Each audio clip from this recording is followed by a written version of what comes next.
North ഈസ്റ്റിലെ വിശേഷങ്ങളുമായി Jose wanderlust odyssey ഞങ്ങളുടെ പുതിയ വീഡിയോയിലേക്ക് സ്വാഗതം. അപ്പോൾ ഇന്ന് നമ്മൾ പോകുന്നത് ഖാസി ഫെസ്റ്റിവൽ കാണാനായിട്ടാണ്. which is called Shad Nongkrem Pomblang Nongkrem.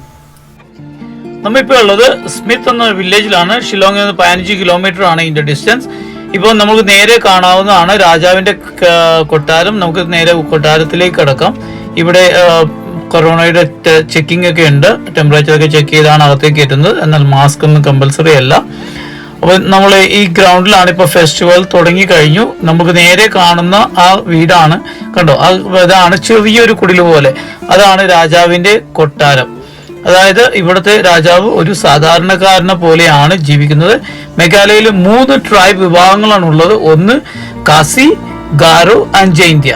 Okay, ഇങ്ങനെ 3 ട്രൈബ് വിഭാഗങ്ങളുണ്ട്. ആ ട്രൈബ് വിഭാഗങ്ങളിലെ ഖാസി വിഭാഗത്തിന്റെ രാജാവിന്റെ കൊട്ടാരത്തിലാണ് നമ്മൾ ഇന്നുള്ളത്.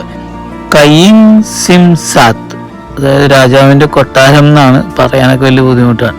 ഈ ഖാസി ഫെസ്റ്റിവലിന് പറയുന്ന പേരാണ് പോംബ്ലാങ് സിം എന്നാണ്, അല്ലെങ്കിൽ ഷാഡ് നോങ്ക്രം എന്ന് വെച്ചാൽ ബലി ദർപ്പണം. അതായത് നമ്മുടെ ദൈവത്തിന് ബലി നൽകുന്ന ദിവസമാണ് ഈ ഖാസി ഫെസ്റ്റിവൽ. ഈ സാധാരണയായി നവംബർ മാസത്തിലാണ് ഈ ഫെസ്റ്റിവൽ നടക്കാറ്. രാജാവ് ആ ദിവസം ഫെസ്റ്റിവൽ ദിവസം പ്രഖ്യാപിച്ചു കഴിഞ്ഞാൽ 2 ദിവസമായിട്ടാണ് ഇവിടെ ഈ ഫെസ്റ്റിവൽ നടക്കുന്നത്. അത് എങ്ങനെയാണ് തുടങ്ങുന്നതെന്ന് വെച്ചിട്ടുണ്ടെങ്കിൽ, അത് രാവിലെ രാജാവ് ഖാസിസിയർ, അതായത് നാടൻ കോഴിയാണ്, ഇവിടുത്തെ ലോക്കൽ കോഴിയെയാണ് ഖാസിസിയർ എന്ന് പറയുന്നത്. ഖാസിസിയറിന് ബലി നൽകും. അതിനുശേഷം ഒരു മുട്ടനാടിനെ ബലി നൽകും. അതെങ്ങനെയാണെന്ന് വെച്ചിട്ടുണ്ടെങ്കിൽ, മുട്ടനാടിനെ ഒരാൾ കൊണ്ടുവരികയും മറ്റൊരാൾ വാളുകൊണ്ട് ഒറ്റ വെട്ടിന് തല വേറെയാക്കുകയും വേണം. അങ്ങനെ മുറിഞ്ഞാൽ മാത്രം ആണ് അത് ബലിതർപ്പണമായി കണക്ക് കൂട്ടുന്നത്. അങ്ങനെയാണ് ഈ ഫെസ്റ്റിവലിന് തുടക്കം കുറിച്ചത്. അതിനുശേഷം ഓരോ ക്ലാൻ, ഓരോ ബ്ലോക്ക് തലങ്ങളിൽ നിന്നുള്ള നമ്മുടെ വില്ലേജിലെ നമ്മുടെ മൂപ്പന്മാരൊക്കെ വരും. അവരും ഇതുപോലെ തന്നെ ഈ ഫെസ്റ്റിവൽ ഗ്രൗണ്ടിന്റെ പുറത്തുള്ള ബലിതർപ്പണം ചെയ്യുന്ന ഗ്രൗണ്ടിൽ ഇതുപോലെ ആടുകളെ ബലി നൽകും. ഞാൻ ഈ ചടങ്ങിൽ പങ്കെടുത്തെങ്കിൽ തന്നെയും ഞാൻ ആ വിഷ്വൽസ് ഈ വീഡിയോയിൽ നിന്ന് ഒഴിവാക്കുകയാണ്. അത് പലർക്കും ബുദ്ധിമുട്ടുകൾ ഉണ്ടാക്കുന്നതിനാൽ ഞാൻ ഈ വിഷ്വൽസ് ഇതിൽ നിന്ന് ഉപയോഗിക്കുന്നതാണ്. അതിനുശേഷമാണ് ഇത് ഒരു ട്രഡീഷണൽ ഡാൻസ് ഈ രാജകൊട്ടാരത്തിന് മുമ്പിലുള്ള ഗ്രൗണ്ടിൽ നടക്കുന്നത്. ഇതൊരു ഡാൻസ് പെർഫോമൻസ് അല്ല, ഇതൊരു റിലീജിയസിന്റെ ഭാഗമായുള്ള ഒരു ഡാൻസ് ആണ്.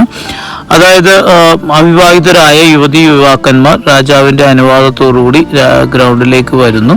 അവർ യുവതികൾ വളരെ സ്ലോ ആയിട്ടുള്ളൊരു മൂവ്മെന്റ് ആണ് നടുക്ക്. ചുറ്റും ഈ ആൺകുട്ടികളാണ് ഡാൻസ് ചെയ്തുകൊണ്ട് മുന്നോട്ട് പോകുന്നത്.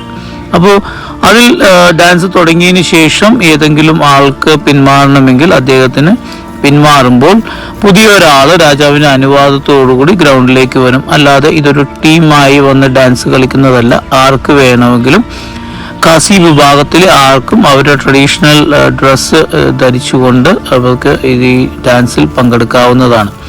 അതുപോലെ തന്നെ നമ്മൾക്ക് കാണാൻ സാധിക്കും, ഇത് ഗ്രൗണ്ടിലുള്ള ഗേൾസ് ഉപയോഗിക്കുന്ന ഡ്രസ്സ് റെഡ് ആൻഡ് യെല്ലോ വരും. അത് ഉപയോഗിക്കാം. അതുപോലെ തന്നെ ഏരി സിൽക്കുകൾ കൊണ്ടുള്ള ഡ്രസ്സാണ് അധികവും സ്ത്രീകൾ ഉപയോഗിക്കുന്നത്. അതുപോലെ തന്നെ ആൺകുട്ടികൾക്ക് തലപ്പാവും ഒരു ഫെദേഴ്സ് കൊണ്ടുള്ള ഒരു ക്രൗൺ, മുകളിലൊരു കിരീടം പോലെയും ഉണ്ടാകും. അതുപോലെ തന്നെ അമ്പും വില്ലും ഒക്കെ ഒരു സിൽവർ ഇതിലാണ് അവരുടെ ഡ്രസ്സിൽ തുന്നിച്ചേർത്തിരിക്കുന്നത്. വളരെ ട്രഡീഷണലായ ഫംഗ്ഷനുകളിൽ മാത്രം നമുക്ക് ഇങ്ങനത്തെ ഒരു ഡ്രസ്സിങ് കാണാൻ പറ്റുള്ളൂ. അല്ലെങ്കിൽ ഈ തലപ്പാവ് മാത്രമാണ് ചില മീറ്റിങ്ങുകളിലൊക്കെ നമുക്ക് കാണാൻ സാധിക്കുക. അല്ലാതെ അവരത് ഉപയോഗിക്കാറില്ല. അതുപോലെ തന്നെ നിങ്ങൾക്ക് രാജാവിന്റെ കൊട്ടാരം കാണാം. ഇത് തടി കൊണ്ട് നിർമ്മിച്ചിട്ട് ഓല മേഞ്ഞിരിക്കുകയാണ്. അതായത് പുല്ലാണ്, ഓലയല്ല, പുല്ലാണ് മേഞ്ഞിരിക്കുന്നത്. ഇത് ഈ ഫെസ്റ്റിവലിന് മുമ്പായിട്ട് എല്ലാ വില്ലേജുകളിൽ നിന്നും, രാജാവിന്റെ കീഴിലുള്ള എല്ലാ വില്ലേജുകളിൽ നിന്നും ആളുകൾ കൊണ്ടുവന്ന് മേഞ്ഞു കൊടുക്കുന്നതാണ് രാജാവിന്. ആ കൊട്ടാരത്തിന് ഇരുമ്പാണി ഉപയോഗിക്കാത്ത കെട്ടിടമാണ് അത്. അതിൻ്റെ അകത്ത് ഫോട്ടോഗ്രാഫി പെർമിറ്റഡ് അല്ല. അതൊരു ഹോളി പ്ലേസ് ആയിട്ടാണ്, നമ്മളുടെ ഒരു ദേവാലയം എന്നുള്ള രീതിയിലാണ് അത് കാണുന്നത്. അതിൻ്റെ ഫ്രണ്ട് ഭാഗത്താണ് രാജാവ് താമസിക്കുന്നത്. നടുവശത്ത് വലിയ റൂമുണ്ട്. ആ റൂമിൽ നമ്മൾക്ക് കയറാൻ സാധിക്കും, എന്നാൽ ഫോട്ടോഗ്രാഫി പെർമിറ്റ് ചെയ്യുന്നില്ല. അവിടെ നടുക്ക് തീ കത്തിച്ച് ഭക്ഷണം പാകം ചെയ്യും. അവിടെ ഇരുന്നാണ് ഭക്ഷണങ്ങൾ കഴിക്കുന്നതും അവരുടെ പ്രാർത്ഥനകൾ നടത്തുന്നതും എല്ലാം ആ റൂമിലാണ്. അപ്പോൾ നമുക്കിവിടെ കാണാം ഖാസി വിഭാഗത്തിൻ്റെ ചില പെൺകുട്ടികൾ ഒരു റെഡ് കളറിൽ ഡ്രസ്സ് ഇട്ട് കൊടയൊക്കെ കൊടുക്കുന്നത്. അത് രാജകുടുംബത്തിലെ പെൺകുട്ടിയാണ്. അപ്പോൾ ഈ രാജാവിനെ സെലക്ട് ചെയ്യുന്നത് എങ്ങനെയാണെന്ന് വെച്ചിട്ടുണ്ടെങ്കിൽ, രാജാവിനെ സെലക്ട് ചെയ്യുന്നത് നിലവിലത്തെ രാജാവിൻ്റെ പെങ്ങളുടെ മകനാണ് അടുത്ത രാജാവായിട്ട് വരുന്നത്. അത് ആൺകുട്ടികൾ അധികമുണ്ടെങ്കിൽ അതിൽ നിന്ന് സെലക്ട് ചെയ്യപ്പെടും. അങ്ങനെയാണ് ഒരു രാജാവിനെ തിരഞ്ഞെടുക്കുന്നത്. അപ്പോൾ ഞാനിവിടെ ഇങ്ങനെ എത്തി. എനിക്ക് ഇവിടെ പ്രവേശിക്കാനും രാജാവുമായി സംസാരിക്കാനും ഒക്കെയുള്ള അനുവാദം ഉണ്ടാകുന്നു. ഇതാണ് മ്യൂസിക്കൽ ടീം. ഇവരിങ്ങനെ 24 മണിക്കൂറും ഇവിടെ ഇരുന്ന് മ്യൂസിക് ആളുകളെ സന്തോഷിപ്പിക്കാൻ വേണ്ടി ചെയ്യും. അതുപോലെ തന്നെ ഡാൻസുകൾ നടന്നുകൊണ്ടിരിക്കും. ഇവർക്കും അവസരങ്ങൾക്കനുസരിച്ച് മാറി പുതിയ ആളുകൾ വന്നുകൊണ്ടിരിക്കും. നല്ല ഭംഗിയായിട്ട് ട്രഡീഷണൽ എക്യുപ്മെൻ്റ് ആണ് അവർ ഉപയോഗിക്കുന്നത്. അധികവും ആ രീതിയിലുള്ള ഡാൻസും പാട്ടുകളും മാത്രമേ ഇവിടെയുള്ളൂ.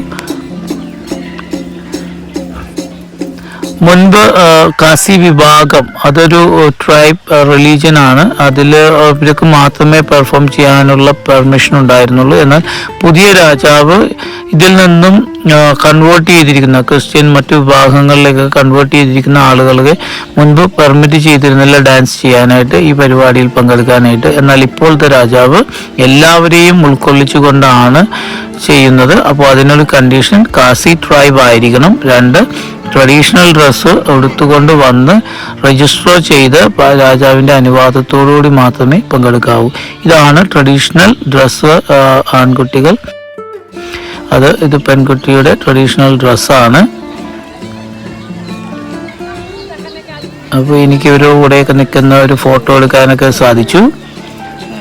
എന്തായാലും ഇങ്ങനെ ഒരു പംബ്ലം സിംഗ് എന്ന ഇത്രയും വലിയ ഒരു പരിപാടി ഒരു ട്രൈബ് വിഭാഗത്തിൻ്റെ, ഇന്ത്യയിലെ തന്നെ ഏറ്റവും പുരാതനമായ ട്രൈബ് വിഭാഗത്തിൻ്റെ പരിപാടിയിൽ പങ്കെടുക്കാൻ സാധിച്ചതിലും അത് വീഡിയോ റെക്കോർഡ് ചെയ്ത് നിങ്ങളിൽ എത്തിക്കാൻ സാധിച്ചതിലും വളരെ സന്തോഷമുണ്ട്.